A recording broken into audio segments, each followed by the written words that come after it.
here it is. Here we are. It is indeed. It is another day. Another day. Chasing labels. Another Can you believe movie it? podcast. I'm Stephen Billings.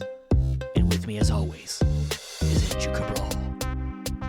I am indeed here. You want to play a we game? are back. I'm just feeling really Halloween-y real because dark. it's October and I love Halloween. Sorry, everybody. Yeah, I can't believe it's halfway through October already. Madness. Yeah. Complete madness. Have you been watching any Halloween stuff? I was trying to do the 31 days of Halloween horror, one horror movie a day or whatnot. That's and a commitment. I kind of got a little off track. So I got to get back on that. Well, it's hard track. when we were trying to watch all these. You're trying to prepare for an episode, and we got to watch true, 50 Vinegar Syndrome releases, or try to as many as we can. Hey, they count though. They count. Some of these horror movies, they count. I'm counting them. They're horror because they're not good. I'm just kidding. They're both. Some of them are. They're both, but But we are back after a kind of a bit of a week off hiatus, just to kind of let the announcements replenish themselves after our last episode, and boy, did they ever replenish themselves. Yeah, they did. We've got stuff from seemingly everywhere, almost. At least all of our main players. Ambushed. We got ambushed by the labels this week. Yeah. We did indeed, and I don't know if you just want to get right into it, just for the sake of time and organization. I guess. But I guess we might as well get into it. So, Stephen, where does one want to start off? Today. Let's start off with it's feeling like it's raining outside, even though I'm inside. So maybe I should grab an umbrella. Metaphor. Ooh, what a transition! I know, right? That was divine. Divine transition. Yes, we'll talk about some Australian releases with Umbrella. We just talked about Via Vision and Imprint, so I guess this is kind of piggyback offering off of that from a previous some of this stuff at the beginning is catch up because Umbrella and Vinegar Syndrome, it's been a few weeks, and we're catching up on them and catching up on some Kino, and then we'll get to the new tasty stuff. So. Yes. So, Stephen, do you want to go through these? Sure. So we got a good, good amount here. Some stuff familiar, some stuff I've never heard of. But first we got a film. It looks like a TV. Well, I was about to say it said it was a TV show, but it's not. Our first film here is called Stunt Rock, and then we have a film called called Undead, and then we have Sirens. We have Prisoner of Ghostland. I know about that because that's Nick Cage. We have a film called Head On. La Strada, which is, if you know anything about, been paying attention to the Criterion Collection, that's a big one from Fellini. And we have The Beast, Coming Home in the Dark, The Babadook, another 4K edition, which we just recently got one from Second Sight. So here we go with another one. We have The Wolfman, which is the Benicio del Toro one from the 2000s. And we have Driving Miss Daisy. And then we got looks like a couple double feature ones here. Retro Sci-Fi Double Feature Volume 2, the Monolith Monster, and also the Deadly Mantis. And then we have Drive-In Delirium, the Ultimate Dusk Till Dawn Till Dusk Trailer Marathon. Wow, that's an interesting release. So yeah, we got a good amount here, and I've seen a few of these, and you've seen some of these. So what have you seen? I have indeed. Well, I've seen Undead, which is a 2003 low-budget horror film centered around kind of these meteorites fall to the earth, and people start basically turning into zombies. That makes sense. They start getting infected, and like a virus spreads, and they start turning into zombies, and then a group of people are trying to survive against them. Super low budget, very ambitious for being so low budget. You throw a little sci-fi in there as well. It's a fun kind of throwback to maybe Atomic Age sci-fi. Okay. Which is that's something I'm cool. very interested in. So I when you told me that you watched this before off mic, you said that you actually thought it was not bad. It was actually pretty interesting for what it was.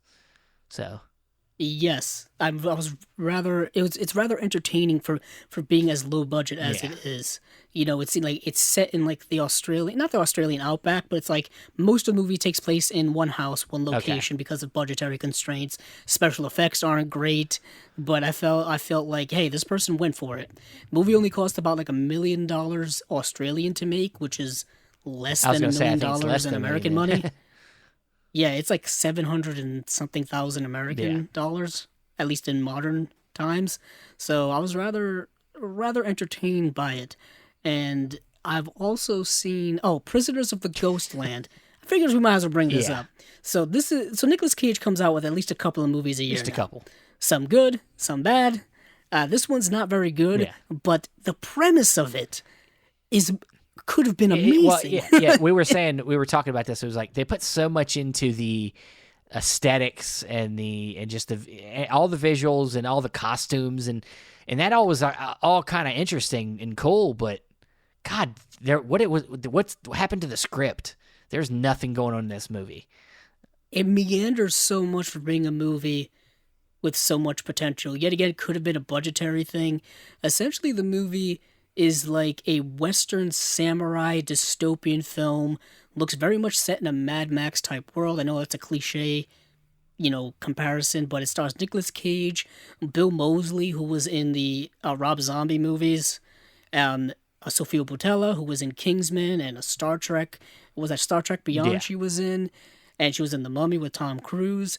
And basically, Nick Cage is this guy who he's in jail, and and Bill Moseley's character breaks him out to kind of hunt down and find his granddaughter and adopted granddaughter in quotes, because he wants her back because she escaped. She's basically all these women are kind of like in sex slavery. If you will. So a It more kind of a looks like Morden that to Joe me. from Mad Max.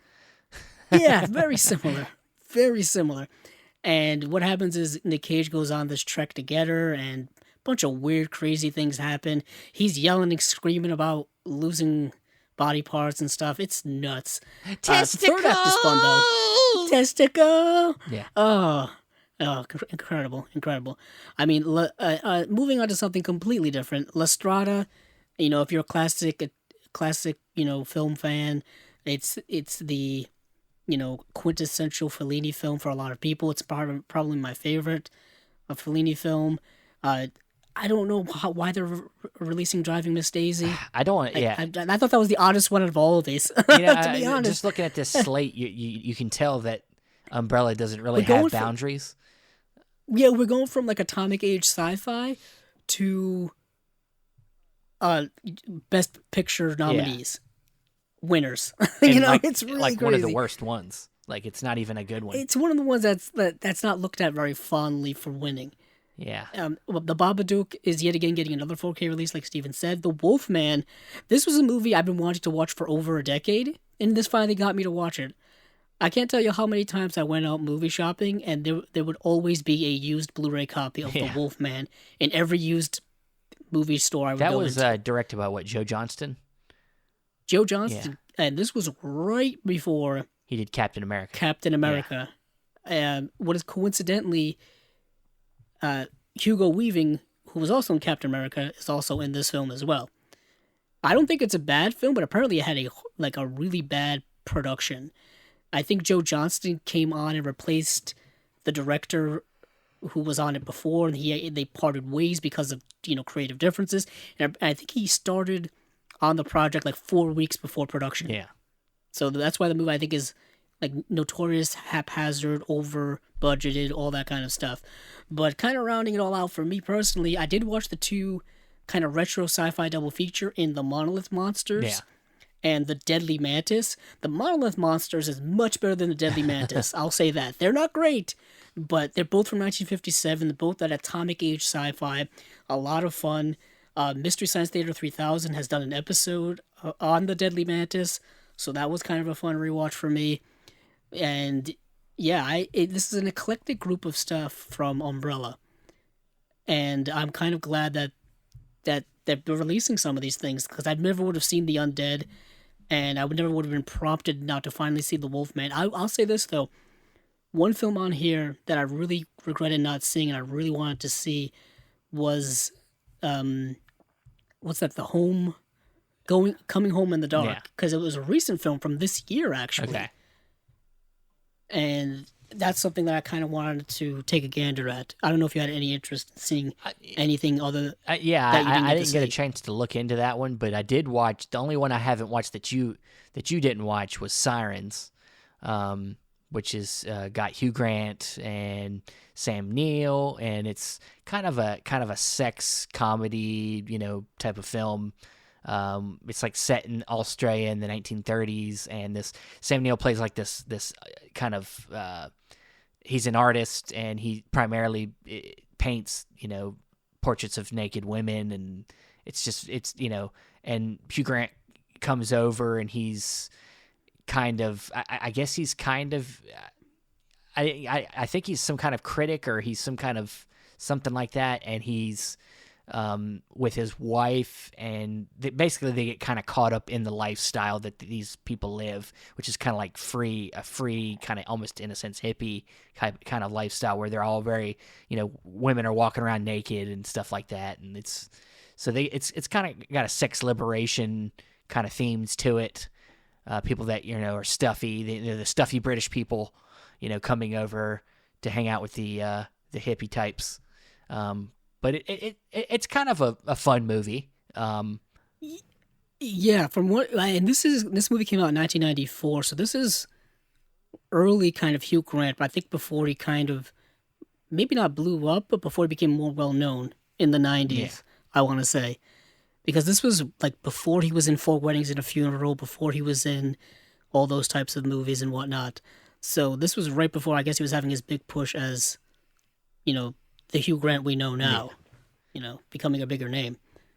So that's about it for Umbrella Entertainment. Yeah. So we'll move on to whomever Steven feels I make the decisions, because he has the better transitions today. Decisions around here. Clearly. So I'm gonna drink. You know what? I'm upset. I'm gonna drink some vinegar. Ugh, gross. I know, right? Well, go ahead. Talk to us about vinegar. I've seen none of these, and you've seen some of these. Right. So, yeah. I've seen some of these. So, the Vinegar Syndrome titles, and they announced this back all the way on October 1st, so we are way behind on these bad boys.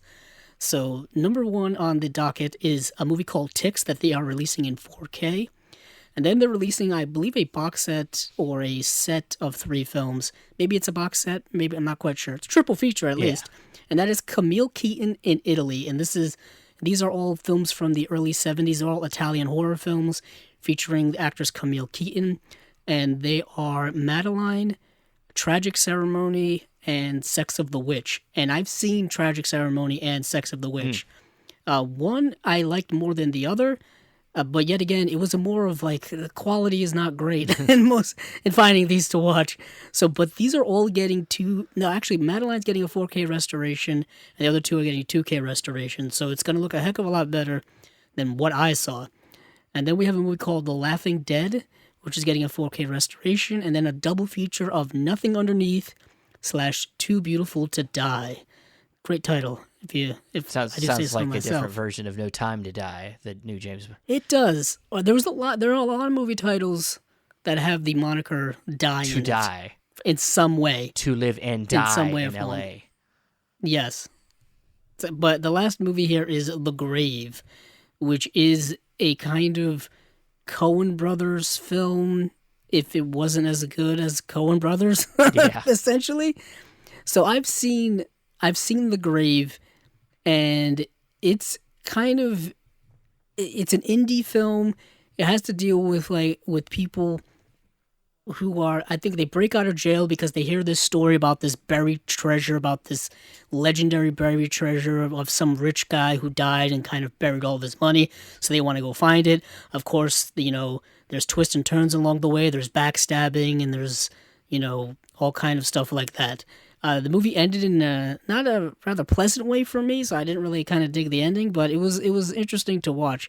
And the other films that I saw, and I saw Ticks. Yeah. Ticks is a lot of fun because it's like a body horror, like monster movie, but it's not very good. but the special effects of the actual ticks monsters themselves are really kind of cool to me. Okay. And the movie stars like a young Seth Green, Alfonso Ribeiro from Fresh Prince of Oh, Bel-Air, wow. and who else is it? Clint Howard's in the movie. It's one of the rare times where Clint Howard is not in one of Ron Howard's movies.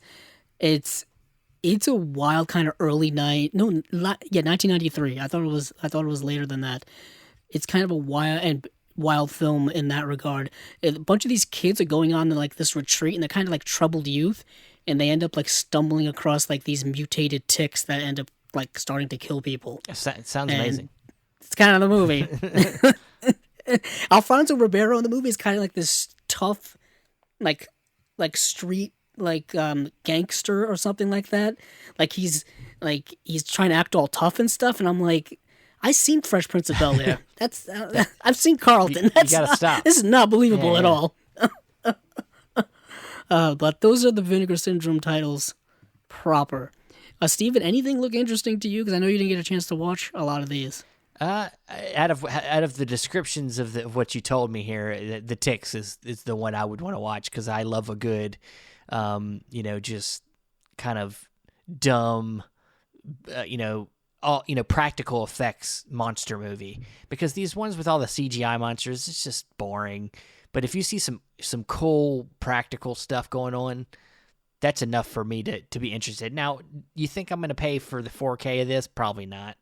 But, maybe if it comes down in price one day or if at a sale, maybe I'll pick this up. I don't know. I actually am surprised that it's getting such a deluxe release. Vinegar Syndrome never surprised me But that's Vinegar with how Syndrome's much thing. deluxe they give to these movies. They never surprise me. Yeah, it's getting a new 4K restoration of The File from an interpositive HDR presentation of the movie. It's got 2 commentary tracks. It has a making of extended 3-part making of documentary about the movie. So Yeah, I mean, they go full tilt. They go all out, typical man. Vinegar Syndrome style. And I yeah, there's people out there that like this stuff. So I'll say this though: the cover art for the Vinegar Syndrome titles are always they're incredible. top notch, Incredible. package usually when it comes to their slip covers and stuff like that. They really put a lot into that stuff. So that's why I'm always interested in what they got coming out. I mean, I just, and we can throw this in there before we move on to the partner labels. They did come out with the details on Flesh for Frankenstein, and they put out a pre-order on it. I don't know if I don't think that's still available anymore, but the early pre-order, but they did do that. And so, yeah, you're getting like all this, you're getting like 3 different versions of the movie. Like you're getting like the normal TD, but you're also getting a 3D version of Flesh for Frankenstein that can be done on a 3D TV. But then they also have like one you can do with just like through your normal TV, and with like they're going to provide the 3D glasses. So so it's gonna be like the old school blue and red. What is that, anaglyph? I think so. Yeah, I think it's called. Yeah. I think it's anaglyph. So yeah, it's. I'm excited. I already pre-ordered it. I gotta say. Yeah, so I'm looking on their site now, and you can pre-order it. Okay. Yeah, I already. So it's available to I have pre-order. to get this to go alongside my Severin, for Blood for Dracula. I got to put that right next to it. Those kind of go hand in hand. The Udo Kier connection, they came out around the same time. You kind of have to get them both. When we talked about Flesh for Frankenstein back when we first brought this up a few months ago, I watched it. It's amazing. I love. Nice. I think I actually like Flesh for Frankenstein more than I like Blood for Dracula. So, which makes me very interested because I've never seen Flesh for Frankenstein, but I've seen Blood for Dracula, and I thought that movie was it's crazy. They're both crazy. Crazy but bonkers. there's something about like I think just because I feel like they're more in on the joke, like I because it's so hilarious. Like the relationship between Frankenstein and like his, I guess you could say like his Igor or what. It's hilarious. Like but so yeah, I mean I'm excited and let's move on to the partner labels. Yeah, let's move on to the partner labels now, where there are a little bit more in terms of releases, I think. Yeah, this maybe the same amount. I don't know. I can't count right now. But first up on the docket is Summer of '84, which is getting a 4K Blu-ray release. This had already been released previously on Blu-ray, so many of you probably already have it. And if you're aware of this movie, it came out in 2018. It was in that same vein of Stranger Things and It, where you have this young group of kids in the '80s, and there's things happening, and it's got that same vibe. Yeah. It's got that same vibe. They think one of their neighbors is a murderer, and they're trying to figure it out. It's one of those things. Disturbia. Yeah. Which like Disturbia is like Rear Window. So, but this is that same type of deal. Yeah, so this is from Gunpowders and Sky label. This one is. Yes, this is Gunpowder and Sky. Great title. Great title for a company. And then next up is, I'm actually glad you remember to remind me who these are from, because they're all from different people. Next is from Altered Innocence, and this is Death of Nintendo. Death of Nintendo. And next is a movie we just talked about from the partner label Darkstar Pictures, and this is The Last Matinee. Oh, man, now I have to decide who to get it from, Arrow or... Yeah, who do we get it from? And next up is from Saturn's Core. It's called Shatter Death. And then after that is Utopia Distribution. Shit and Champagne. Okay, so wait. Shit and Champagne. Is this the sequel to Bullets and Champagne? I have no idea. Andrew Furtado might be able to help us out. He might know. Perhaps. I'm just reading the premise of it now, and it's like all kind of crazy crap, a lot of shit stuff happening in it. Next from also Altered Innocence is Knife Plus Heart. Huh. And then from label AGFA and Bleeding Skull, Boarding House. This is a 2-disc edition. Okay. All right. Yeah, apparently it's got, 2 cuts of the movie? Yes. 2 cuts of the movie on 2 discs. That's what it looks like to me. It's got a cool cover. I like the, it's like got a very like... Oh, yeah. It's got like eyes popping out of this dude's head. Yeah. But yeah, I wish I could say more about these films. We did talk about Last Matinee. I did enjoy that. I'm going to have to look deeper into this one and compare it to the Arrow one, because I have to decide, because I do kind of want to buy it. So I have to see which one I like more here. But and I did see Knife Plus Heart because it is streaming on Shudder, I believe. Okay. At least I hope that's right. And it's set in 1979. It's very similar in the same vein as films from like Brian De Palma, Dario Argento, William Friedkin, and like kind of Lucio Fulci. It's very similar to Giallo. Okay. Feels like someone doing an homage to a Giallo film. It's really an interesting film. I think it kind of loses its way plot-wise after a while. It's a French film, so it's like a French Giallo. Okay. I know Giallo is typically Italian. So if there's a lot of sex in it as well.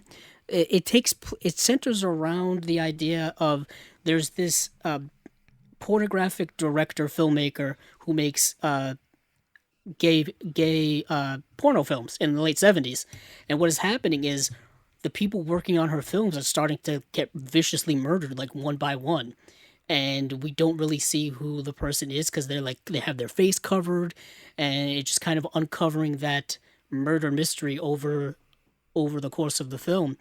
But the way the murders are depicted, they're depicted like you would see in a Giallo film. It also reminded me a lot of Cruising. Oh, okay. The Al Pacino, William Friedkin film from like 1981, I think. I'm probably off on that, but it reminded me a lot of that, especially the murders, the way they were done. Okay. But that movie was better than this movie. Well, yeah, better than I would this movie, assume I'll say so. that. Yeah. So those are the Vinegar Syndrome partner labels. Yet again, we are about 2 weeks off on those announcements. So, Steven, transition me or us into I don't know how to transition to Kino other than there's our old friends again. There they are. I see you on the horizon. Kino, Lorber, Studio Classics. Coincidentally, I just got an order in from them from their Rocktober sale. Yes. What a great title for a sale. And I wish I could participate, but I picked up 6. Yeah, it had been a while since I bought anything from Kino. It's usually their sales stuff is when I get into it. They have Because tons of sales out throughout the year too. So they do. Their stuff from Amazon is always slightly overpriced, in my opinion. I don't know why that is. But their sale prices from their sites, I think, are just perfect for their releases. yeah, But that's just an aside, if you will. But we will dive into their releases. And first up here is something we talked about a little bit on a previous episode, and that is the Alfred Hitchcock film Rich and Strange. That's getting a Blu-ray release in December. It's got a new 4K restoration by the BFI. So that's going to be pretty awesome if you're a Hitchcock completist, if you're a Hitchcock fan, and you've only ever seen his 1930s British work in terrible public domain prints on DVD. These are revelations, revelations from Kino. Next up is Broken Lullaby, an Ernst Lubitsch film from 1932. So I'm all over that. Over it too. Yeah, I got it. Any I'm all Lubitsch over I'm it. getting. Yeah, and this is early Lubitsch. 77 minutes, not a long movie.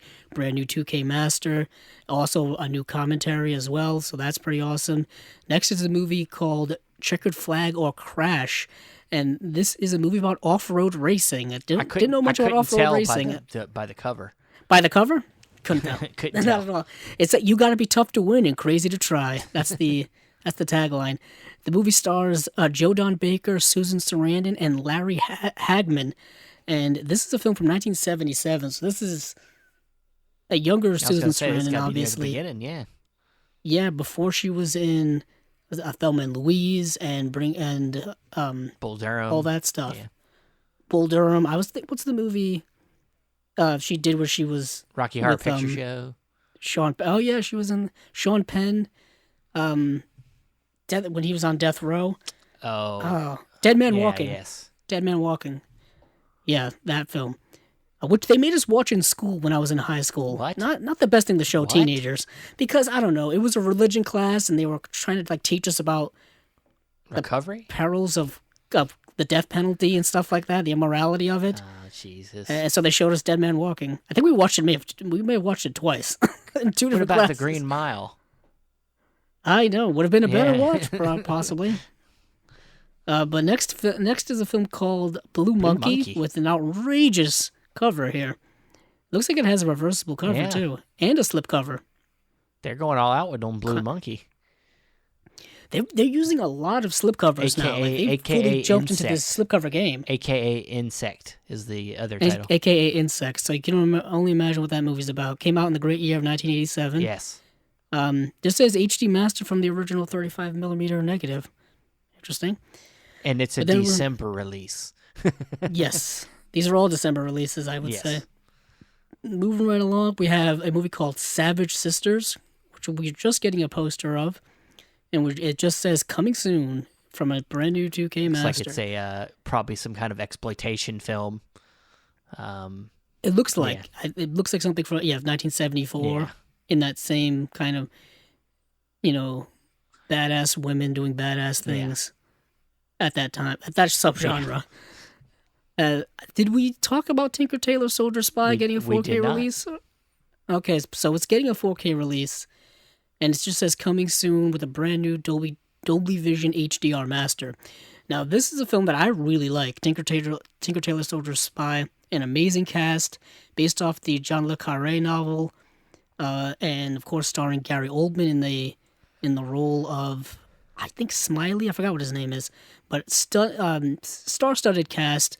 And this was the first time he was nominated for an Oscar. Which For is that movie. crazy because he had done super awesome roles before this that he should have. Yes. Like Sid and Nancy and even The Professional. Come on. But I'll say I remember watching this when it first came out, and let's just say my tastes weren't as in tune as they are now. So this film actually was pretty I found to be pretty boring, because it is more of like a true kind of Cold War type of espionage movie where it's not action packed.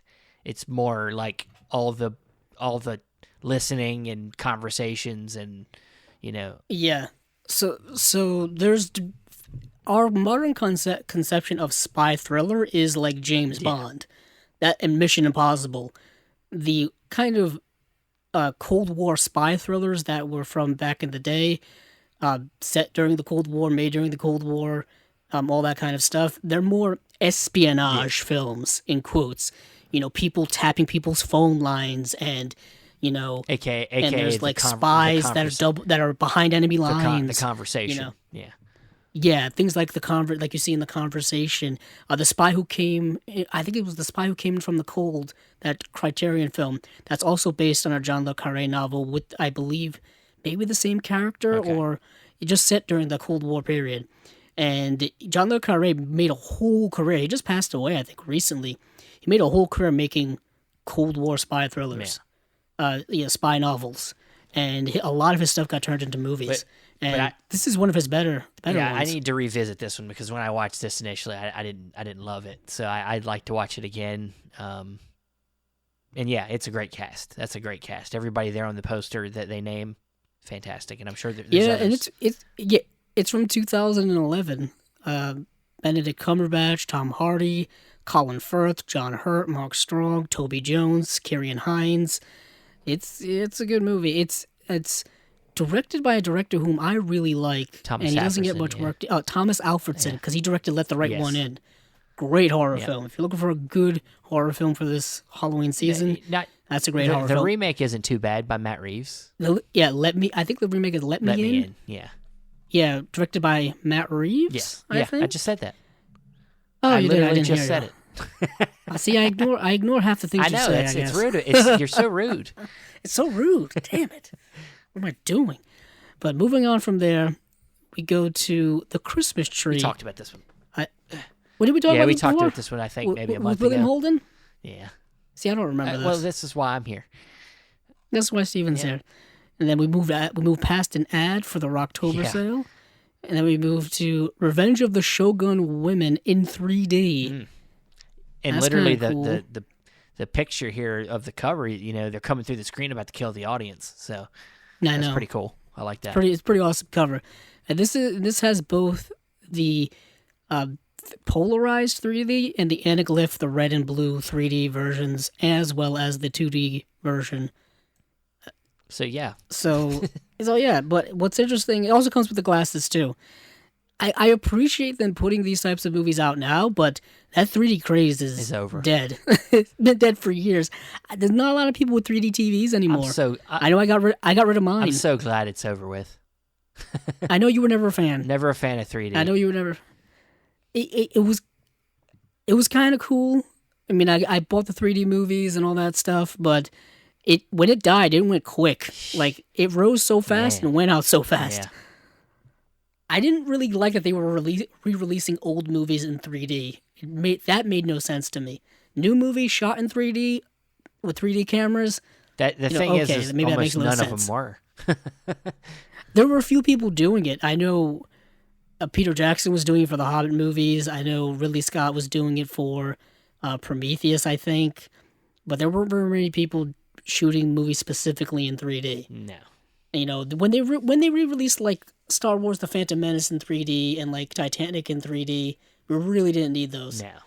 As well. The only one I did go see because I really wanted to see it in theaters was Jurassic Park. That's the only one. They did really re-release that. And they put it on disc as well. Yeah. You could still find that thing floating around somewhere. How was it in 3D? I mean, it was good. I mean, I just wanted to see Jurassic Park on the big screen because I was so young when I saw it initially that I don't really remember. I think I remember seeing Jurassic Park 2 over seeing 1. So it was like I really wanted to go back to the theater and, have that feeling again of seeing that movie in theaters. So that was why I went. I mean, the 3 was fine for a post-conversion, like... Yeah. But, it's not why I was there. I just wanted to see Jurassic Park on the big screen. They should re-release those every couple of years, just for just so I can see it in theaters. The heck of it. But next up is a movie that's getting released by Code Red, and it's called Dead Pit.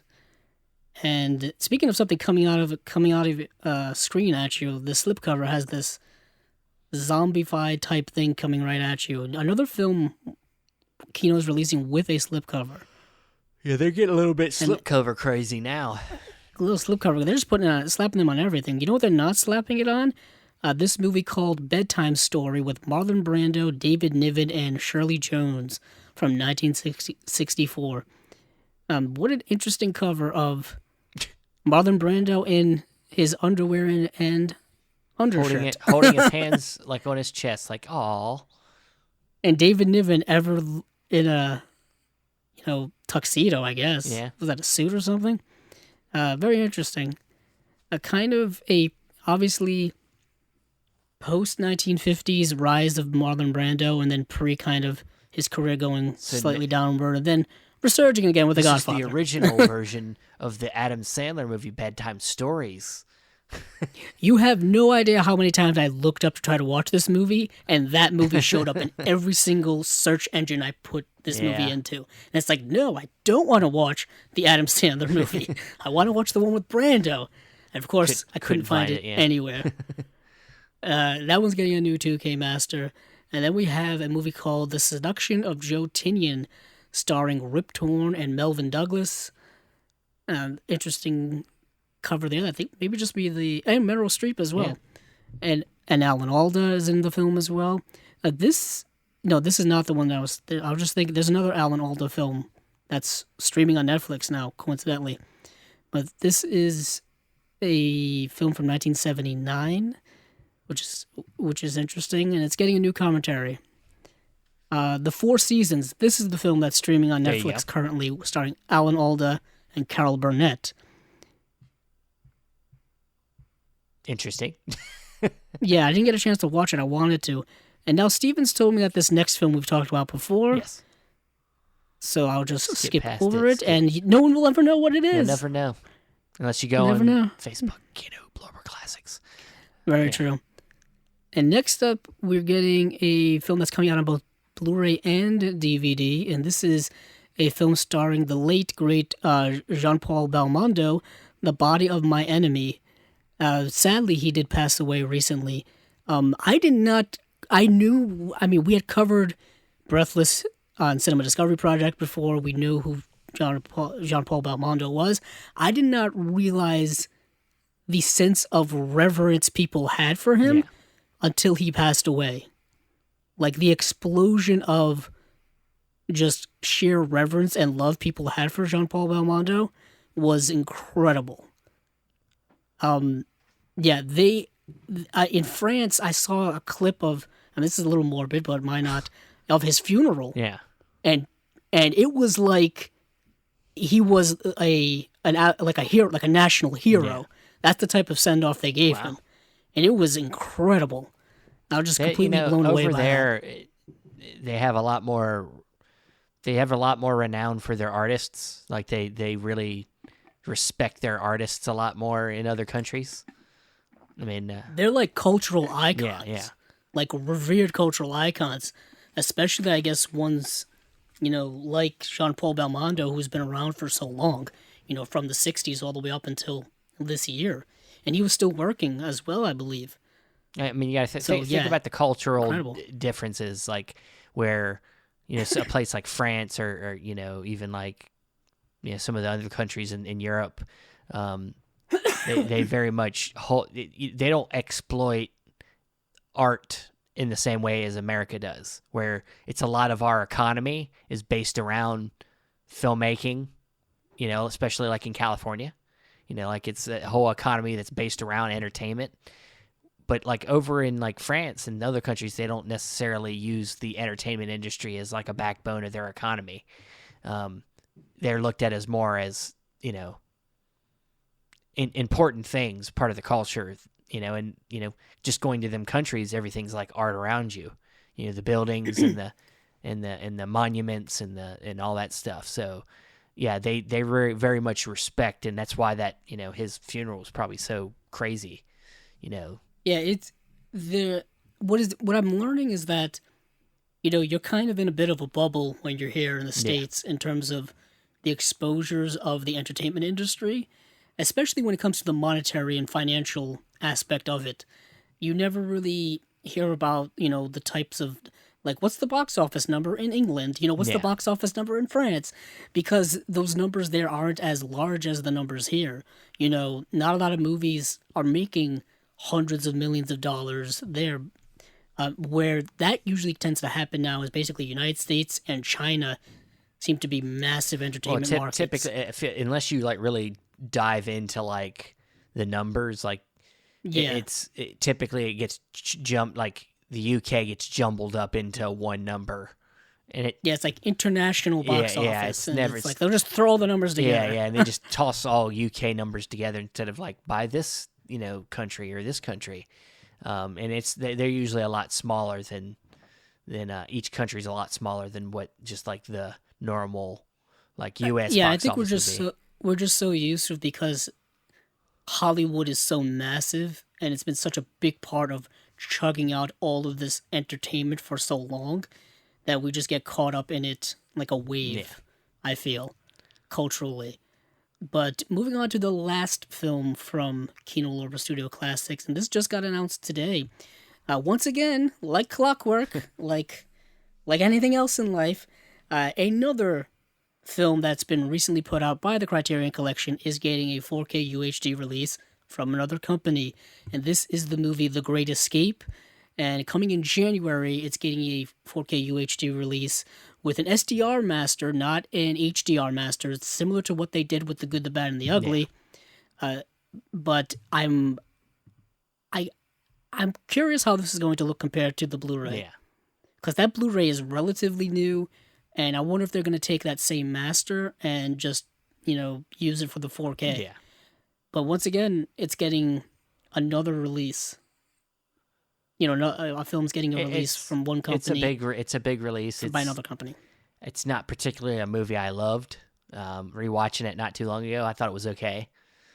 But it's a long movie. It's got a lot of star recognition in it, and it's John Sturges. I mean, people will probably buy it. Like I said, I'm curious about it. What I'm also curious about is this going to have the absolute banana craze overpricing of coming with the slipcover that the Good, the Bad, and the Ugly did, because that's one of the rarest slipcovers to ever get. and for slipcover collectors, they lost their complete minds when it came to getting a hold of this. I still haven't gotten one, and I'm just I think I'm going to give up. Yeah, I'm just going to give up done, buddy. because I've gone on eBay, and once you get on eBay, the prices are ridiculous. And also putting this into kind of perspective when it comes to the closeness of these releases, the Blu-ray from Criterion came out in May of 2020, and this is going to come out in January of 2022.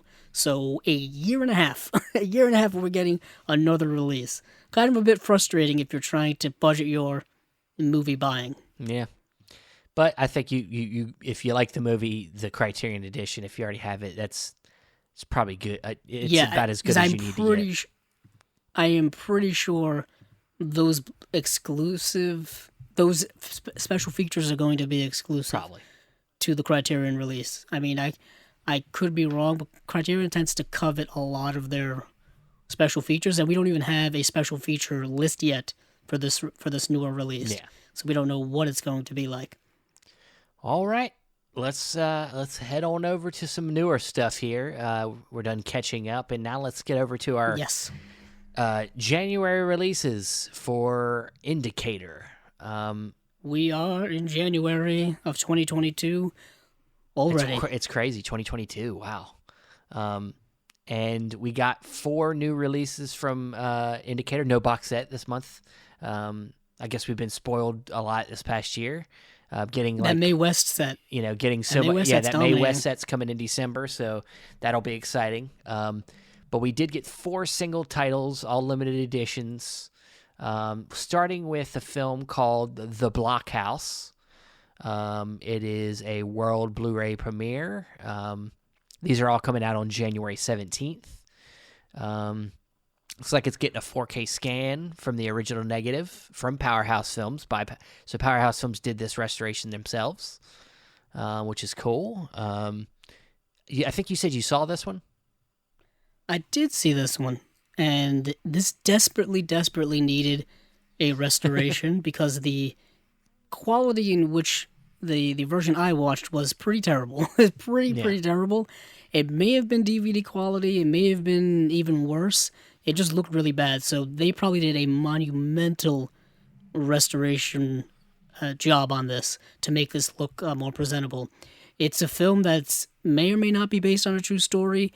During World War II, I believe 1944, during D-Day, a bunch of these prisoners of war who were working in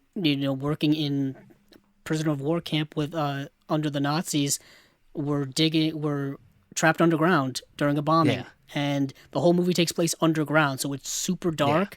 And watching it in standard def, bad quality, there was so much of stuff you couldn't make out. like there was no fine detail whatsoever in the version I watched. So this is going to be an incredible job by them, if it's at least made to be watchable. Yeah. All right. And the next film we got here is a film called The Brute, starring Sarah Douglas and Julian Glover, from 1977. Looks like it's getting a 4K scan by the original negative by Powerhouse once again. I don't know. Is this something new, or I've always missed this? But has Powerhouse typically done their own restorations? I feel like that's something new. That's a good question. Now we should bring up. Let's go ahead and bring this up because there was the news. Yeah. I was just gonna say I didn't know when you wanted to. Probably should have brought that up right off the bat. Listen, but there was news. Can you pull up the article for us while I'm talking? Oh boy. Yeah, if you can find it. But there was an article where Indicator Powerhouse has kind of struck a deal to start distributing more freely in the U.S. And I think people were confused a little bit about what this meant. Did this mean that that the stuff that they put out is going to be easier to get in the U.S.? I think more so that it means that they're trying to open up their releases to being more region-free, is what it seems to be, at least with this first slate, because all these four films here are all region-free. And, there's debate to what that really means for the future of Indicator. I don't know if that's a good thing or, it should be a good thing, but, like me and Andrew talked about a little bit as like, I hope that this doesn't mean that they're not going to pursue things just because they can't get region-free on stuff. Did you? I brought up the email newsletter that got sent out to everyone who subscribes to it. So I guess I'll just read it off here before they get into their new releases. It says, from January 2022, which is obviously when these releases are occurring, Indicator will no longer be focused solely on the UK, but releasing in the US and Canada too.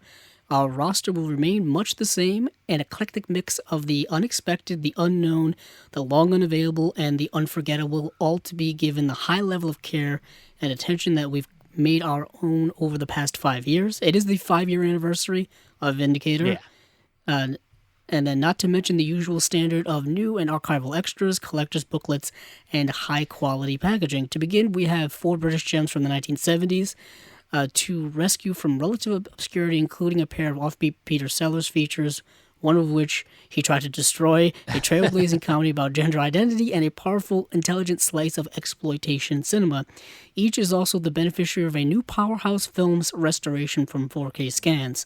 So I think I have to go and look at some of their past releases to see if they did do their own scans or if they just took scans from other companies. I think it all depends on where they're getting these movies from. Yeah. I know recently they've been doing a lot of work with Universal, so I'm assuming they're getting Universal's materials and then working with that. And the fact that these are all British films means I think that they're probably getting them and making their own scans with them. I think that's the uniqueness of this. And the fact that they're all region free. Yeah, well, what I was going to say was, based off of what you just read, it said that we're not just focusing on the UK, but we're also going to focus on the US and Canada too. The TOO2 is the thing. So I think that they're saying is that, maybe everything's not going to be region free, but they're going to start making sure that they put out more region free than they have ever before. Because, like other companies like Arrow is a company that puts out a lot of stuff, and they put out some stuff that isn't always readily available in the U.S. You have to go get the UK version, and it might be region B, and that's how it is sometimes. Yeah, it's very confusing because towards the end of the newsletter, it says the usual stuff where you can buy from our website, get the bundle at the checkout, use the code or whatever. Then it says U.S. and Canadian customers can find all 4 of our January's releases available for the first time at all good local retailers. By the time you read this newsletter, pre-order listings will either already be live or will soon appear. And I'm wondering, where? Where can I find these? Yeah, it's a little. I think it would have been nice to get a little bit clearer idea of. I can definitely tell you, Amazon US does not have these for pre-order right now currently. And also, it does. I know Steven was saying off air, like, are they going to have to concentrate now on using region free in terms of licensing distributions because they want to, cater more to a U.S. Canadian market, or they're just going to continue business as usual, but they'll be sending a portion of their stock over here to be housed in this company that they're teaming up with, and then that company will then distribute those products to other stores so that we can buy them and we don't have to pay extra prices for shipping and handling and all that stuff. I don't really know how any of this is going to work. All I know for us, Stephen and I, and many of our listeners here, we already know kind of how to get these releases here if we want them. Yeah. We know the outlets that currently carry them and have continued to carry them for a while and probably will continue to carry them. I don't know what this deal means for them in terms of being able to get these products easier, because I know some of them you have to wait a while before they have these available for us to buy. Yeah. So I don't know what that means. So it's all sometimes very it takes a little time for restocks and things like that. So maybe it's just about making sure that the U.S. and Canada can have more readily available stock on hand in one way, and then also like you said, if it's in the country, maybe they can make it cheaper for other countries to buy it. But it also, like I said, it also seems like that they're trying to open up their catalog to more film from other areas and try to make things region free so that everybody can buy the releases and more easily watch their stuff, because not everybody can invest in region free players. So that's also, that's very true. As affordable as they are, a lot of people don't know where to get them, and a lot of people don't know which brand to buy. Is this a good one? Is this not a good one? All that kind of stuff.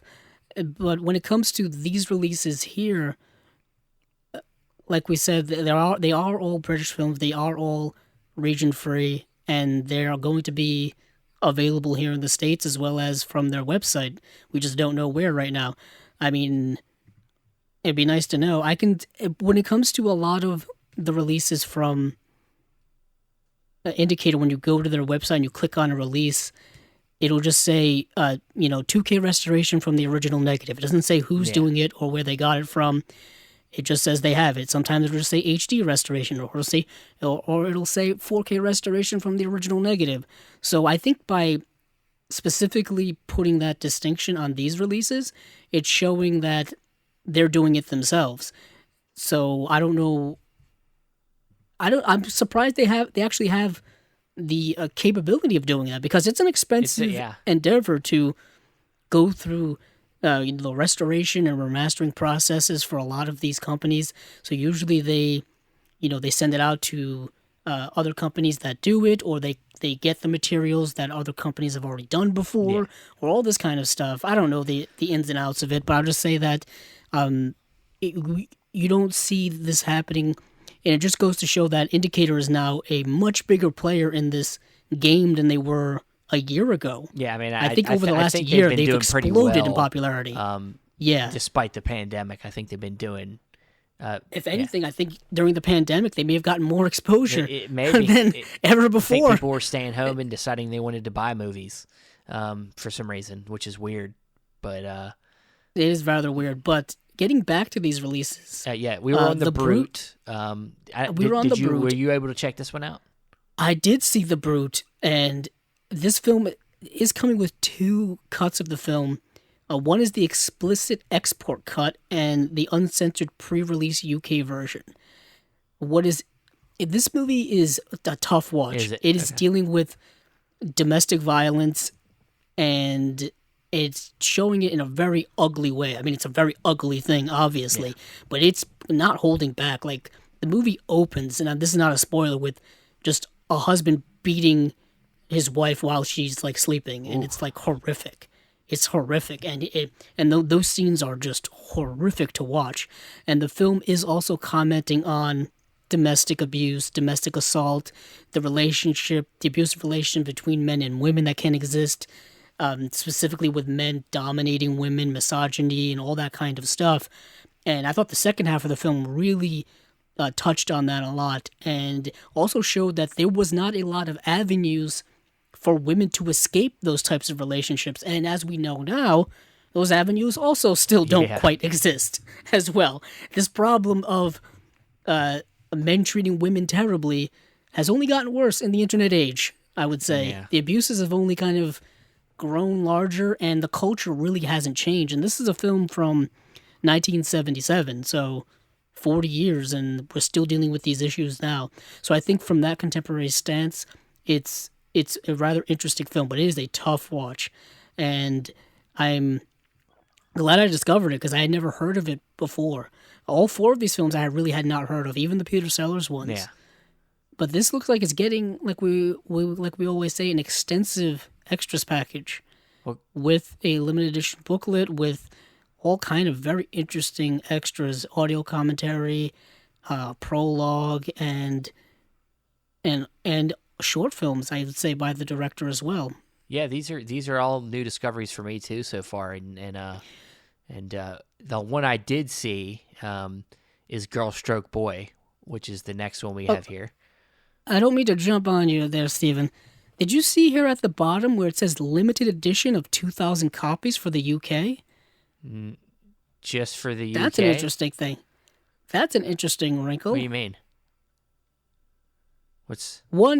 Aren't these typically limited to much larger copies than 2,000? No, 2,000's pretty standard for like the single limiteds.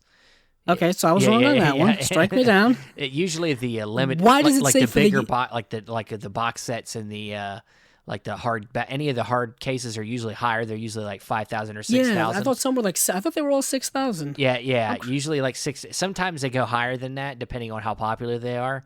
But like these normal single editions are always 2,000. So. But the next thing I want to say is, why does it say for the UK and not? Just I don't know. I don't know what that means. Could that be another wrinkle in the whole distribution deal where it'll be 2,000 for the UK, but the US and Canada will get their own stock of 2,000 or 1,000 or whatever. That's another thing I didn't bring up, was like, since these are so limited, how do you split these limited copies between the UK and here? Yeah, it's not fair. No, yeah, no, come on, no, I mean, it's always been like that, though. It's always been, 2,000, no matter whether it was in the U.S. or not. So I mean, it really doesn't make a difference, really. They're region free. I mean, it doesn't matter. Yeah, I'm going off on tangents. It's now. Okay. Hey, it was an interesting point to bring up, because it does just say for UK. So yeah. So while you talk about Girl Stroke Boy, I want to see if it said that on any of the other releases. Okay. Well, I'm just saying UK on Girl Stroke Boys, but it just says for the UK too. Yeah. But so Girl Stroke Boy, I had a chance to watch this one, and if you've seen the film, Guess Who's Coming to Get Dinner, it's very much like that story, where they're in this case, the son of this couple is bringing home somebody to home, and in this case, instead of it being a somebody of another race. I mean, it is somebody of another race, but it's more a story of LGBTQ, situation here where the son brings home what seems to be I would assume a transitioning man to female, and it seems to be, the father seems to be okay with it, and the mom's not liking it. Which I feel like if this movie was made in America, it would be the dad that was upset about it. I found that interesting because typically that's how it is in a lot of these movies is the males can't get over it. But in this case, the mom is the one that can't really get over it. Did you get a chance to see this one? I did not get a chance to see it. It's the only one of these 4 films I did not get a chance to watch. It is only currently streaming on filmrise.com, which is a site I've never heard. I had heard of a little bit, but I had never used before. I watched it on there, and it literally there's like an ad every fucking 10 Oh, 10 there minutes. is. Oh, those are the worst. Terrible. Oh, yeah. It's like I understand that they have to be ad. Yeah, I know. That's ad supported and stuff. But there was one. I can't remember which one of these movies I watched for this week where I watched it, and every 5 minutes there was an ad break. The movie was like an hour and 20 minutes, and every 5 minutes there was an ad break. Yeah. And I was like, and there was 2 ads too, and it was just like it killed the momentum of the movie. Yeah, murdered it, absolutely destroyed it. But this is another restoration from Powerhouse, and it says here, new 4K scan of rare surviving film elements. So. This must have been a hard one to find. And it's got like a lot of good special features here, new appreciation from film historian Alex Davison. So I like anytime I see new features and they're like appreciations from historians, that's always in because I want to be able to get like a context and tell me why this film is is worth me buying. Of course I might have to buy it to see it, but I like to be reaffirmed that what I'm buying has value to it. So yeah, I mean, is this something that sounds like it's interesting to you? Yeah, definitely. I'm a big fan of Guess Who's Coming to Dinner. Yeah, and that film was a film I've watched so many times, and this one definitely plays on that type of format. But obviously, it's more sexual based than racial based, which of course Guess Who's Coming to Dinner was, with Sidney Poitier, of course Spencer Tracy and Katharine Hepburn, star-studded cast. I'm very interested in this film, but specifically at how comparative it is to contemporary times and what it's saying, what it's not saying. Unfortunately, when you get into a lot of these films dealing with the LGBTQ plus community back in the 70s, it's not going to be the best representation it's got its moments, of the times. Yeah, it's got its moments definitely that are a little iffy, but I think it's still a decent representation. It tries to hit on sometimes when you're hitting on subject matters like this, it's not always even for the maybe for the time it was okay, but we hadn't been things hadn't been thought of yet, Right. So. Yeah, a lot of things have happened over the last, 50 years. What is also interesting is I did a cursory look at some other releases that were region free, and none of them have that moniker of 2,000 copies for the UK. They just all have 3,000 copies, 2,000 copies, 6,000 copies. Yeah. So I'm curious. I'm still on this. He's going to keep us up to date. Yeah, this is going to be a running theme throughout the rest of. It's like you're out. It's like you're out in the field or something. Like back to you. Back to you. Back Andrew. to you, Steven. Yeah. But yes, and so the last film we got here in the slate is one you did see. I know because you told me. Yeah, Hoffman. Another Peter Sellers. This is the film. This is the film that Peter Sellers tried to stop the release of the movie. Actually. Yeah. Like, he wanted to buy, the master and, I guess, destroy it or hide it away. And so this is the one that they talked about in the newsletter that many people got. Yes, it says here, one of the most unsettling films in Peter Sellers' canon. Hoffman. Oh, you want to talk about not being, in tune with today's time? Yeah. this wasn't even in tune with 1970s Yeah. time. It's It so says it's one of the most so unsettling creepy. films from Peter Sellers' canon. Hoffman sees the actor in a sinister starring role as a bachelor who obsesses over his secretary. So yeah, I mean it sounds like it's going to be so it's salacious in like a way of like you know, I guess what a man hitting man being, you know, making a woman uncomfortable at work kind of deal, kind of situation. It's even worse than that. Is it? He's all right. So he's blackmailing his secretary, portrayed by Sinead Cusack, into spending a week with him. And she has to come up with like an excuse for with her boyfriend and like her family and whatnot, saying, "Oh yeah, I'm going such and such a place to see a sick relative or something." Yeah.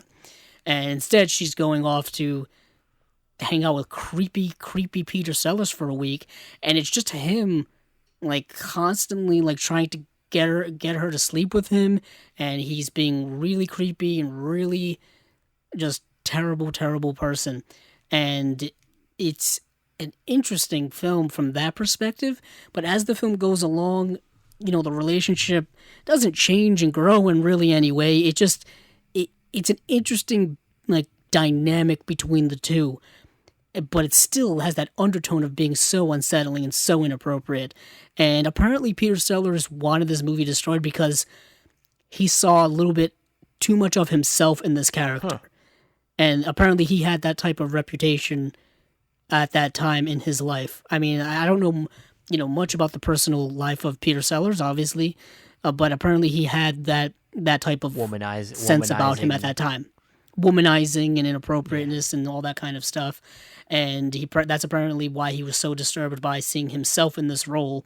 It, you know, hit a little too close to home, so he wanted it destroyed. But apparently, as the story goes, the master had already been sent off to wherever it needed to go for processing or whatnot, to the studio or wherever it goes. That makes me kind of interested in this. Where did you watch it at? Oh, that's a good question. He can't tell us, people. He's got his ways. I can't tell. No, not only that, but I can't remember where I watched it. It might have been like a rental, I think, maybe like Amazon or something. Let me check. I'm going to go check while you... I don't really have anything to say because you saw this. Oh, really? You know, I thought you had seen the special features. No, I don't want to talk about the special features. We don't do that anymore. No, I'm just... I know, that's true. That's not true, but... So I did see it. I don't remember how. Okay, well, it's out there somewhere if you guys want to check it out. But this one down here... I'm glad this is coming out, though. Yeah. It does say... It's coming out. You know, something interesting I'm seeing here. It does say down at the bottom, Region A and B. It doesn't say Region Free. This one says actually Region A and B.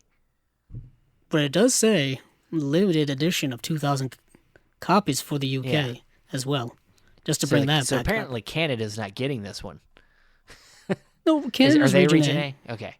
Yeah. Okay. Yeah, they're Region A. So why did they say Region A for Region A? I guess that means that Region C doesn't get this one. Yeah. Poor Region C. Yeah, poor Region C.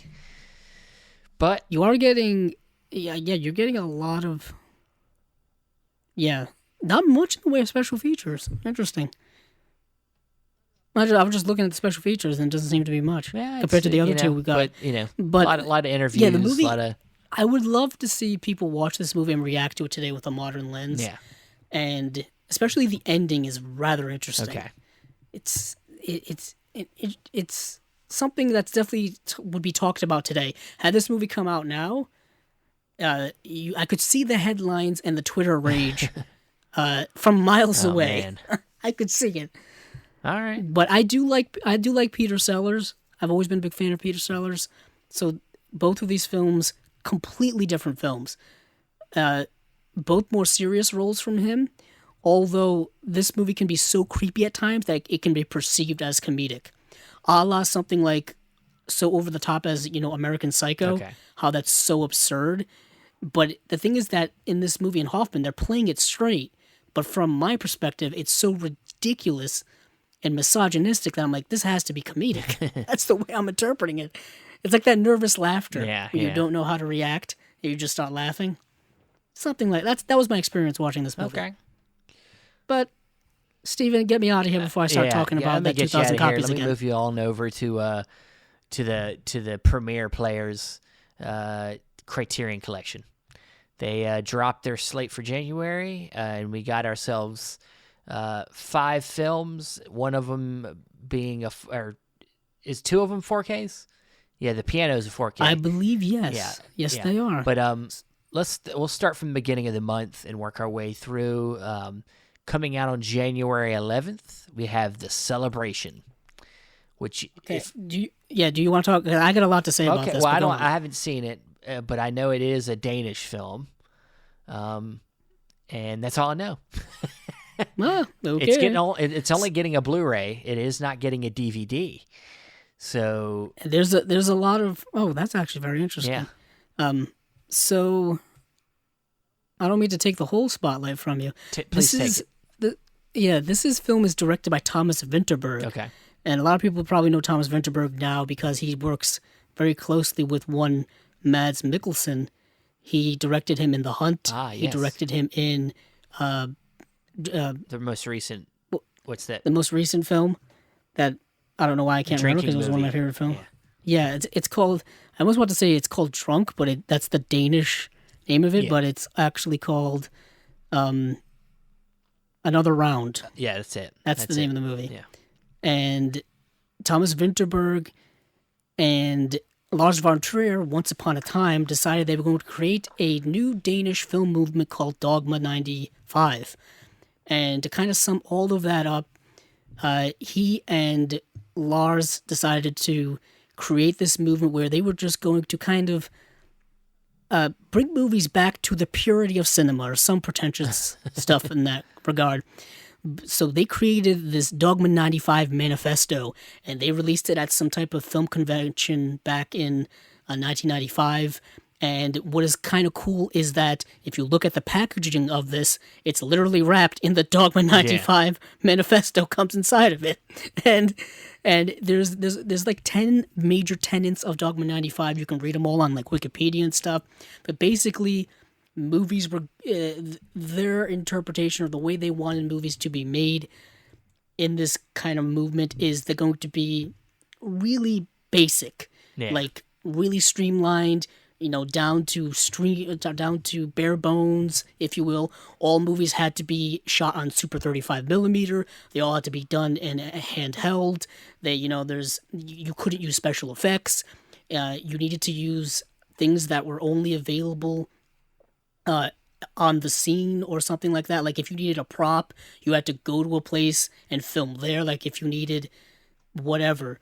And what is interesting is that this whole thing lasted for a while, and I think it's still kind of going on to today, but it kind of expanded out of Danish film, and American and French filmmakers started utilizing these tenets, if you will, and they had to get approved as a dogma film, in quotes, by, I guess, some type of committee. But The Celebration is the first film in this movement. It is number 1. Lars von Trier had the number 2 movie. I can't remember what it is, but this movie won the jury prize at the Cannes Film Festival, so it was a big hit when it came out. And it's a good film. It's a really great film. It's set around a 60th birthday of a patriarch of a family with all of his children and friends and relatives and whatnot, and then a big secret comes out and it kind of like explodes, this family and this world and whatnot. And the thing with Dogma 95 is, by modern standards, the films look very ugly. They're handheld, so there's jittery cameras everywhere. The editing is kind of wild and stuff like that. So you may get a little nauseous while you watch these films. But at least for The Celebration, or Festen, I think is the Danish title, what is really good about it is the acting is really good and the screenplay is really good as well. That's what really carries this movie. So I'm really kind of super happy that this is getting a Blu-ray release so I can dive more into Dogma 95 films. A lot of people kind of hate the movement. They think it's pretentious nonsense because a lot of the Danish filmmakers who were involved in it kind of abandoned the principles after a while anyway. Yeah. So who knows? But there's a whole lot of discussion. That's like film school stuff. Yeah. But we're into the Blu-rays here. So Well, I mean, it looks like you're going to get some good features here. You got yes. a couple early short films from Vetterberg, Last Round from '93, and The Boy Who Walked Backwards from '95. And you got some auto commentaries. You got some new interviews. And it's interesting this package here. It looks like they're just putting the thing you said that they wrote in the slip is the cover. It has no cover art. It looks like just a plain clear case with the insert being the Dogma Manifesto, and just has like a sticky manifesto, the sticky note of just like Dogma #1, the celebration, hour and 45 minutes, 1998, and then that's so in tune with Dogma 95 and its kind of bare bonesness in terms of it's like so pretentious cinema that it doesn't even really want cover art. It just and then like there's a documentary also on here called The Purified, a 2002 documentary about Dogma 95 featuring interviews with Winterberg, filmmakers Søren Krag Jacobsen and Christian Levering and Lars von Trier. Those were kind of the Danish filmmakers centered around this movement in the 90s. And it's like, the title of the documentary is called Purified. Like they wanted to purify cinema. This case, that in of itself is kind of a pretentious idea. There's a pureness to this. The fact that the case is clear. It's just pure. Yes. It's just got the Criterion. We don't need fancy artwork. We don't need Screw a that covers. nonsense. You just need this. You just need the movies. It's very, I would say, hipsterish if you're trying to have a modern comparison, if you will. But I like it because it fits. Seems like it fits the film and the movement, and it's different. Kind of makes me think about the Sex, Lies, and Videotape. The style of that case being kind of like a clear. Yes. I think that's kind of maybe the same material working here, but who knows? But it looks. I'm interested. What you were talking about with the movement and everything makes me want to kind of delve into this myself. So, yeah, it's a great film. At least I really enjoyed it a lot. But the style in which it's presented is people are gonna have to be used to it. Also, I'm glad that it's getting a much better release than I saw, because what I saw must have been the DVD, and it's 4:3, so it's a little rough aesthetically. Yeah. A lot of grain in there, a lot of videotape. Video film grain and stuff like that. So, do you want to move on from there to a documentary? Yeah, we got a couple documentaries in this slate this month. We got actually, I mean, in a sense, we almost got three more. I mean, if you want to count the Beatles movie, but it's kind of a documentary style. That's probably how the Beatles lived. But we got a film for January 18th. We got a film coming out. A documentary called Time, and I think this was put out by Amazon, if I'm not mistaken. I think it's an Amazon original documentary. It's either Amazon or Netflix. I think it's Amazon. I think you're right. I can look it up for you while you getting the deets. Yeah, this film came out in 2020, so pretty recent. It's in black and white. It's only 81 minutes long, but it's about a woman whose husband has been in prison for a long time, and it's just about how she's dealing with that, and I guess dealing with trying to get him out. Essentially, I mean, I wasn't able to finish watching this one. I had to stop watching it because I didn't have time to finish it, but I'd watched about half the movie. Have you seen this one? I have seen it. I did watch it when it came out. I watched it when it came out because it had a lot of buzz around the critical buzz for it. It did get nominated for Best Documentary at the Oscars for that year. So actually, it was just at the April Oscar ceremony for this year. Yeah. So it was there, and it was Amazon. You were right. It was actually bought at Amazon because it premiered at Sundance in January 2020, and it was released theatrically later in 2020 as well. and it was released on Amazon Prime on October 16th of 2020. So there you go. So it's a really good documentary. It's a very good documentary. It's a very personal feeling documentary about this woman kind of traversing her life, being a single mom, but also having her significant other being in prison for 21 years or so. She was involved. Her husband and him. Him and her were involved, in the crimes that were committed. Yes, where he took basically the brunt of the sentence, I guess. And the way this documentary shot, it's actually very cinematic. Yes, black and white. I think there's a lot of black and whiteness to it. Well, it's all black and white, remember. but it just the way it's shot. It's very very. It doesn't feel necessarily like documentary style all the time. It's a lot of still shots. It feels like it's a movie sometimes. Just kind of hanging out with the characters and just watching them think. There's moments where the movie just kind of sits there on a character and you just watch their face change, and you can see it. You can almost hear what they're thinking. So yeah, it's a very personal, emotional documentary of what I watched. So, but looks like and we had heard that this was getting a Criterion release once upon a time. We had heard about this and a couple of other streaming films that were getting released by Criterion. So this wasn't exactly a surprise. Yeah, I think.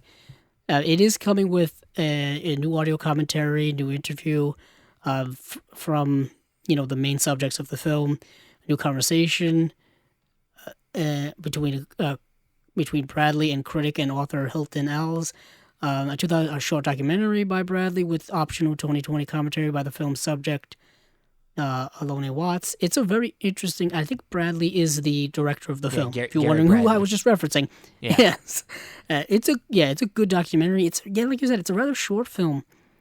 I don't know. I think this is going to be. I don't know if this is going to be something necessarily people will buy right away. Yeah, this is one because it is available on streaming, and you're going to have to really love the film, I think, to want the special features. Yeah, that's where the difference between physical media and streaming kind of differentiate. Yeah. But moving on to our other film that comes out the same day, we have our next 4K entry into the Criterion Collection, A Hard Day's Night. Indeed. We do indeed. So Criterion just decided, hey, we're going to announce all of these 4K releases and then just release them right away. Yeah, they did not wait on these. They did not wait. They announced them, and then the next month, boom, here's a couple of them. The next month, boom, here's a couple of them. And then, here are the last two. Yeah. And there you go. But yeah, this is A Hard Day's Night, and I believe this is the first film centered around the Beatles. Yeah. And it's kind of a heightened hyper-reality version of their lives as these celebrity, musical icons in their time. Directed by Richard Lester. Came out, and I want to say 1964, so right when they just arrived and they were at the height of their popularity, that 60s window. Yeah. And I've seen the movie because I own the Blu-ray of this, which came out so long ago that it is the Blu-ray DVD combo pack. And Steven, I'm going to do this to you because I know people can't see this, but I'm going to pull this off screen because I just so happen to have it. I literally have that edition in my hands. Couch. That was on the shelf. This has been here since 2013. Oh, I don't know what's going on, but it's here, and it's the same exact cover too. So there's no real difference in terms of artwork. It looks like, but I know there were a couple of Beatles films, right? Like Yellow Submarine, and didn't they just release one as well? They literally just released a new one. I think it's called Get Back. I think, or something like that. Yes. Yeah. Criterion, right? No. I'm saying they literally they just put out a new Beatles documentary. Oh, they just put out a new documentary, yeah. But I meant I think the Criterion Collection's only got Hard Day's Night. I thought they just released another one. Not that I can think of. I don't know if this is going to help me. Let's see, is that how you spell Beatles? I mean, it would probably say. Oh, they released "I Want to Hold Your Hand." The Robert Well, Zemeckis. it's around the Beatles, but it's not a Beatles Oh, movie. okay. Okay. It's settled. Yeah, it's around the going to see the Beatles or something like that. But it looks like Richard Lester approved the restoration on this one, so that's cool. And it was also the sound was supervised by Gilles Martin at Abbey Road Studios. So it's got some good restoration on this, and of course it looks. I would assume all of these features are coming over from the Blu-ray. But yeah, I mean, I really love this movie. I love the Beatles.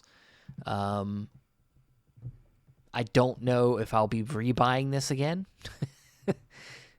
because I'm pretty happy with my Blu-ray. But what do you think? Do you think that this is an upgrade? Yeah, I'm kind of happy with the Blu-ray I have myself in terms of the movie itself. I enjoyed it a lot. I know Richard Lester had done stuff like this at the time. But of course, he's also, I think, well known for kind of taking over for Richard Donner on the Superman films. Yeah. That didn't go so well, but I do recall that. But I was just looking at other Beatles films, and yeah, films starring the Beatles specifically. Hard Day's Night's the first. Then there's Help, which I think also has a Blu-ray release from someone. Magical Mystery Tour, The Yellow Submarine, Let It Be. Seems to be like the 5 major ones starring the Beatles. And of course, there's been tons of documentaries on the Beatles and, Paul McCartney, John Lennon, George Harrison, Ringo Starr. And it's just, yeah, they're probably, it's not unsafe to say that they're probably the most famous band of all time. I would say so, yeah. Yeah, even people who don't listen to their music know at least the name of the Beatles for the most part. Yeah. Either them or the Rolling Stones. Yeah. Rolling Stones are still out there. And they're still playing. Kicking it. Yeah, they are. So I'm not probably going to pick this up anytime soon. I don't know if I ever will. I don't know if that's a hot take. It's not a hot take. I think or if that's is that not being not being a good Criterion collector? Bad Criterion collector. I think a lot of what they're doing here with these 4Ks is it's about the people coming in that are new to the collection too. There's new people discovering Criterion all the time. So having these multi-packs where you got Blu-ray and 4K will hopefully get new collectors interested in Criterion. And because we got like our friend Dan is really into buying 4Ks, so this will be intriguing for him, who really is into buying 4Ks. It's not everybody's into it as much, but some people really are, and so that's the market. They're choosing certain films, it looks like, to upgrade that are worth it. And I'm sure that and it will also, if someone doesn't have if somebody hasn't already that bought was released years ago. Yeah. Maybe they want this release. The one downfall, I would say, to a lot of these kind of 4K re-releases, not only from Criterion, but from perhaps other companies as well, is that we're not really getting anything new other than the movie looking better, which is enough for some. It may not be enough for other collectors or movie enthusiasts or whatnot. That's where it's the dividing line for us. Like we're getting the same thing, but just the film's supposed to just look a little bit better, and that's... Yeah. That might not be necessarily enough for us, And it really all depends on the movie and its previous iteration. Yeah. Like if a movie had a previous iteration and it was not good, and the new 4K version of that is like blows the doors off when it comes to video quality, I'm gonna get it. Like for example, Tremors, the Arrow Video release of Tremors, the Blu-rays that had come out previously were not very good from everyone I've ever heard from. But the 4K from Arrow looks amazing, and I can concur. It looks amazing. Blows those other movies away. And, it does help that Arrow does put a lot of new, special features and stuff. But if it had only been a new, video, a new video version of the movie in terms of quality and aesthetics, it would have still been worth buying because it was so much better than the way the movie looked before. But that's what I'm just getting at with this. It's good, and I would highly recommend people to see it, especially if you're a Beatles fan. It's a must. I don't know if it's going to necessarily make people who aren't Beatles fans become Beatles fans. Yeah. It's an odd movie. It is. It's just like it's them like going around on like an adventure and they're being like chased by fans, and it's like a heightened version of themselves. It reminds me. Remember the movie Spice World that came out in the 90s? That was a take on Hard Day's Night. Back up. Where's my Blu-ray of that? Damn it! We need Come one on of that. now. I'll take it. Oh, Jesus hey, if Christ. we can get, I've seen some movies that we have not needed Blu-rays of, and they put them out. So let's get that. I guess You didn't have a Spice Girl phase when you were I did. a young person. And I'm embarrassed. We all did. We got swept I'm up in that embarrassed storm. by it. Oh, I'm not. I think I'm not. I mean, because it was a cultural zeitgeist moment of the time. Ugh. Oh, So I'm so embarrassed that I even bought. I saw that in the theater. I bought a CD of that. Ooh, look at you. What was that? What I don't was think I I ever. I think I was thinking I don't there's think I ever four owned a there's Spice- 4 gorgeous women here. I think that's what it was. Well, we were young and caught up in that. I mean, that was what like late 90s, Early Somewhere 2000s. there? Yeah, I mean like it was late 90s, when early the boy 2000s, around that band, era. the boy band and the boy, I guess Yeah, the girl that- groups were all coming. That whole poppy. In sync, revolution, Backstreet if you will. Boys. You know, I thought Spice Girls were a little bit before that. I don't know. it's Maybe right, my mind's right around the not. same time. Yeah, maybe. Yeah, you're probably right. But I just remember seeing that movie in theaters and obviously not feeling Just embarrassed enjoying- by it. So yeah. no, yeah, they were. Yeah, oh man, Spice Girls have had many starts and stops in their careers. Just looking at the numbers now, it's Oh, like jeez. 94 through 2000, then 07 to 08, then 2012, and this and that. And I'm like, they've had so many reunions and whatnot. But that's a Spice Girl. That's what we should have next. Criterion Collection releases Spice World. No. Make it Nah. happen. Come on now. Leave that for Kino. But going on to our next film here. Yes, we have another documentary. Another documentary. This one is on Netflix. This is the Netflix And one. Yes. Dick Johnson is Dead, and this is a very interesting kind of humorous, somewhat tragic, film about tackling a father going into dementia. He's slowly losing his memory, and it's really just a very personal look at the director, Christian Johnson. Her father slowly kind of slipping away from her. And it's a very touching film. It is. It's very fun. Dick Johnson's a very fun dude. He's got a lot of life in him, but as the film goes on, you start to see him forget things. And once again, in this film, you just have moments where you just kind of sit there and you just see the life, him trying to remember something. It's very, very, just very hard to watch at some points, but also very touching. They have a very kind of humorous way of looking at dying, to the point of there being scenes where they recreate different ways that Dick Johnson dies, which can be pretty funny.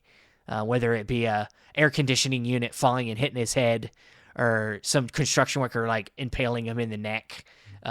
So them scenes are kind of funny. You see this one? I did see it.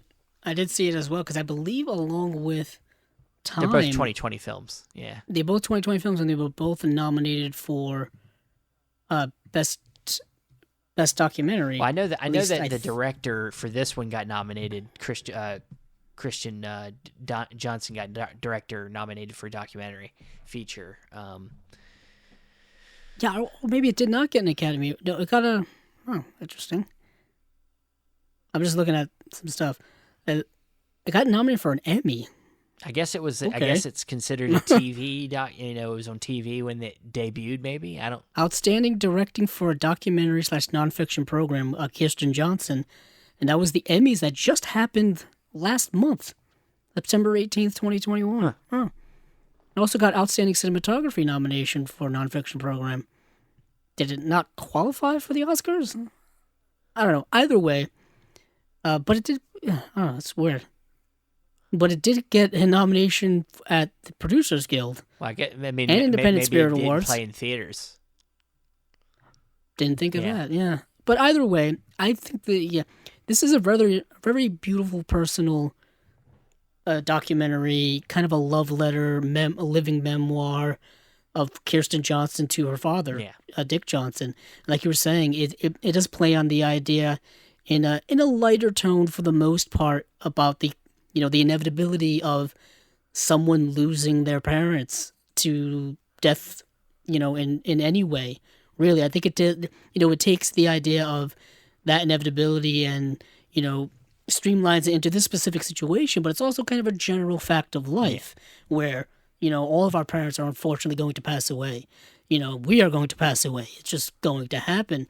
And what I really loved about the film itself is how how sincere it was, and how Dick Johnson, he's not an actor, he's not someone performing for the camera. It's very genuine, very heartfelt. There are moments where he's just excited to be part of this. He's kind of caught up in this, and it's a very genuine, heartfelt sense. And it tackles things like aging and death and all that kind of stuff. And it is sad and tragic to see, but the film doesn't kind of bring you down into that morbid territory. It just kind of it gives you a lot of heartwarmingness to it. I really did enjoy it a lot. Yeah, there's a lot of moments because like the one interesting thing about this idea is she Kirsten asks her dad about doing this documentary, and one of the things is that he's a psychiatrist.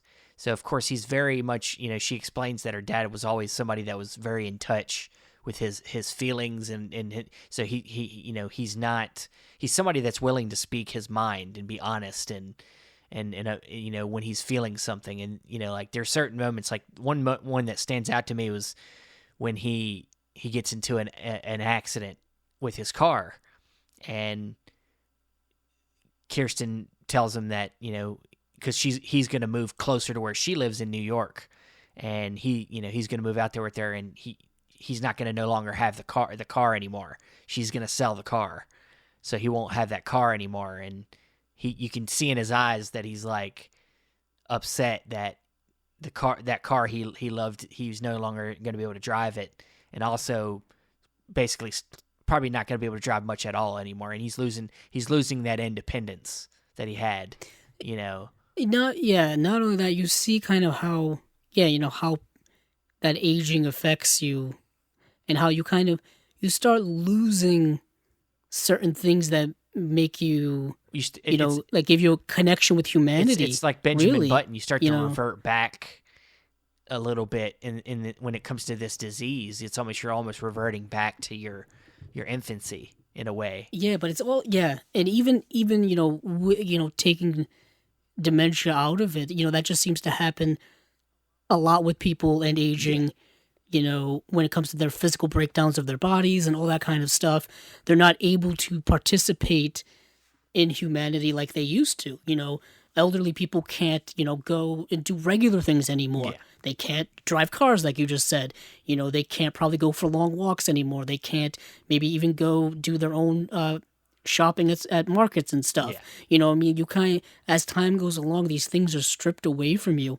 And that's a really tough thing to tackle in any sense. And you kind of see how, he has to move out of like you said, he has to move I think cross country or something to live with his daughter. And he goes from living in a house by himself to now basically just having one room in an apartment to himself. It's really, kind of a shock to a lot of people, and I think it was a shock to him as well. And the film tackles these things with a lot of good grace and a lot of natural way.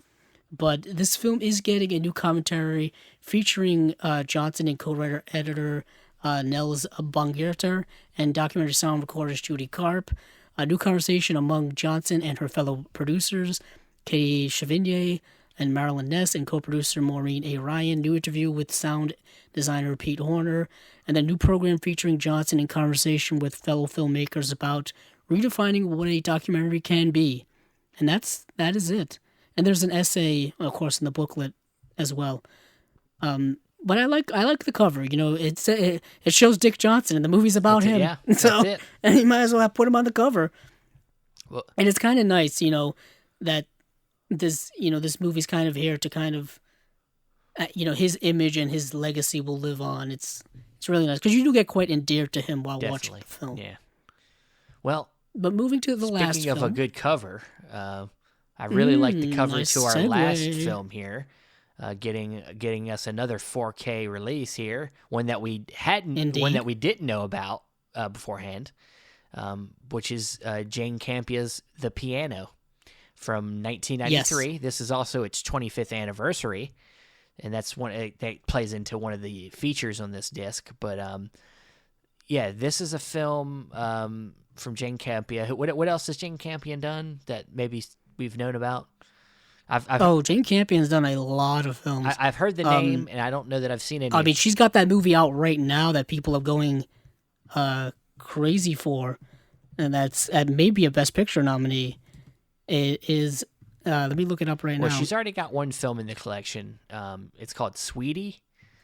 Yes, I've seen it. I've seen Sweetie. It's good. It's good. It's pre The Piano, actually. The Power of the Dog is the movie that's currently out, and it was making its rounds around the festival circuits recently, and it's been getting a lot of buzz.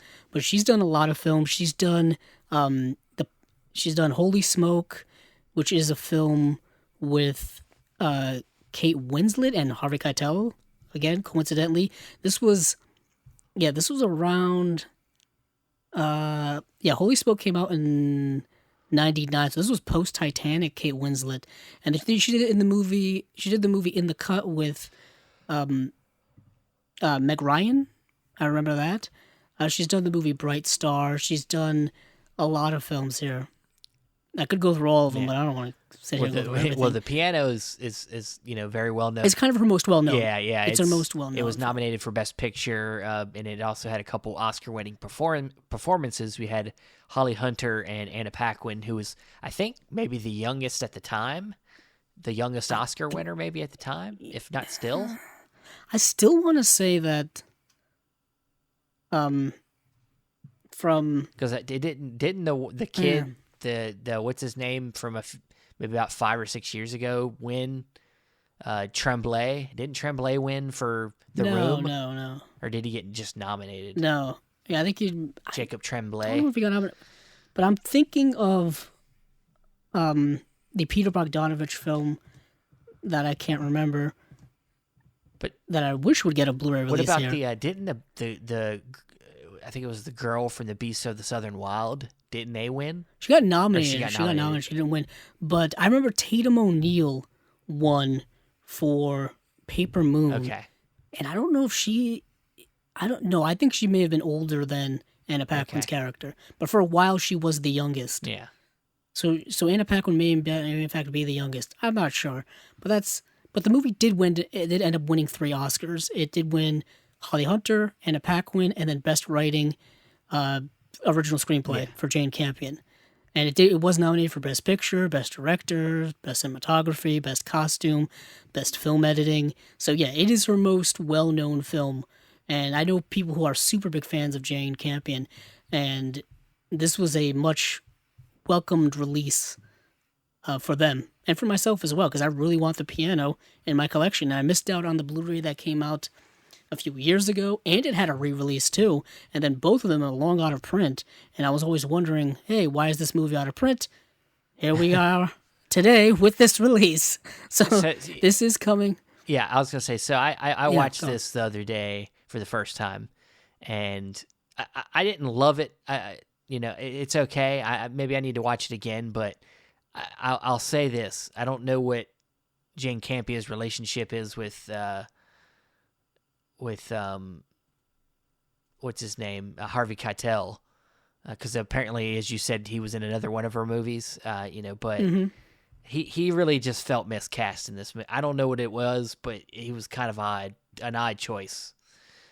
He always kind of feels he's always trying to do other accents. Most notably his accent in Last Temptation of Christ is notable. So, like, I don't know. He just always doesn't feel like he fits when he tries to do other accents. I don't know what it is. It's probably just me, but he just feels out of place in this movie.